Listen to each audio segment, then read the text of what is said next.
गांव से नए नए शहर आए। राम बहादुर और मीना काम ढूंढ रहे थे। राम बहादुर के गांव का दोस्त हरिया उसे काम दिलवा देता है। मजदूरी का काम मिलने से राम बहादुर बहुत खुश था। इधर मीना ने सड़क के किनारे पटरी पर एक छोटा सा तंबू बनाकर उसमें अपनी गृहस्थी जमा ली थी। एक नन्ही सी बेटी कंचन, जो कि अभी बस 6 साल की थी, उसे कुछ समझ नहीं आ रहा था। नई जगह, इतनी भीड़, ये सब देखकर वह डर रही थी। मीना ने कंचन को अपनी गोद में बिठाया और कहा, बेटा डरो नहीं, हम शहर में आए हैं, यहाँ बहुत पैसा कमाएंगे, तुझे अच्छे से पढ़ाएंगे। यह सुनकर कंचन ने पूछा, माँ, हमारा गांव में इतना बड़ा मकान था, उसे छोड़कर यहाँ छोटे से पन्नी के मकान में क्यों आ गए? यहाँ हमारा घर नहीं है, तो अपने गांव चलो।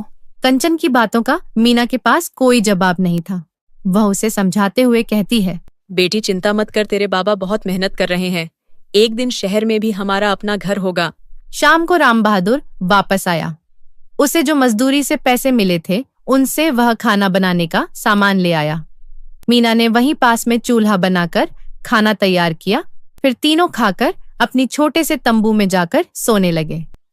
मीना ने राम बहादुर से कंचन की बात की। तब राम बहादुर ने कहा, अगर सही से काम मिलता रहा और कुछ पैसे बच गए तो किराए पर एक छोटा सा कमरा ले लेंगे।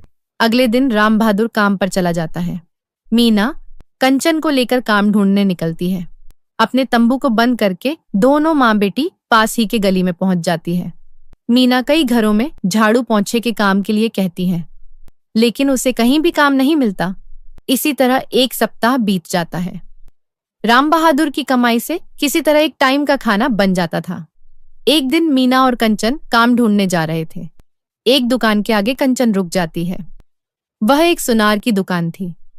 वहां सामने शीशे के शोकेस में एक सुंदर सी चांदी की पायल रखी थी, जिसे देखकर कंचन रुक जाती है।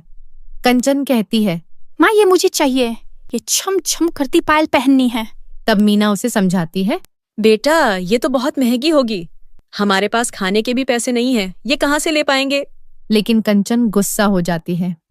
वह जिद करने लगती है। मीना उसे किसी तरह समझाकर वापस ले आती है। शाम को कंचन बिना खाना खाए सो जाती है। मीना राम बहादुर को सारी बात बताती है। राम बहादुर कहता है, तू चिंता मत कर, यहीं पास बाजार में नकली पायल मिलती है, मैं कल ले आऊंगा। उसे क्या पता लगेगा चांदी की है या नहीं। अगले दिन राम बहादुर शाम को पायल लेकर घर आता है। कंचन बहुत खुश हो जाती है। 2 दिन बाद मीना के साथ कंचन वापस उसी दुकान के आगे से गुजरती है। वहां उसे वही चांदी की पायल दिखती है। कंचन दोनों पायल को मिलाने लगती है। उस चांदी की पायल के सामने अपनी पायल उसे फीकी नजर आती है। कंचन अपनी माँ से कहती है, माँ, तुमने मुझे नकली पायल लाकर दी, असली देखो कितनी चमक रही है। बेटी ये पुरानी हो गई, वो नई है, इसलिए ऐसा लग रहा है। लेकिन कंचन को मीना की बात पर विश्वास नहीं होता। वह फिर से गुस्सा होकर घर आ जाती है। शाम के समय राम बहादुर घर वापस आता है।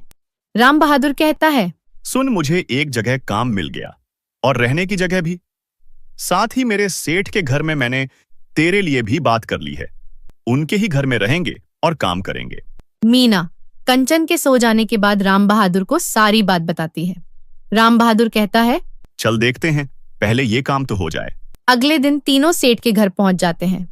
राम बहादुर सेठ के कारखाने में काम करता था और मीना सेठ के घर में काम करने लगी थी।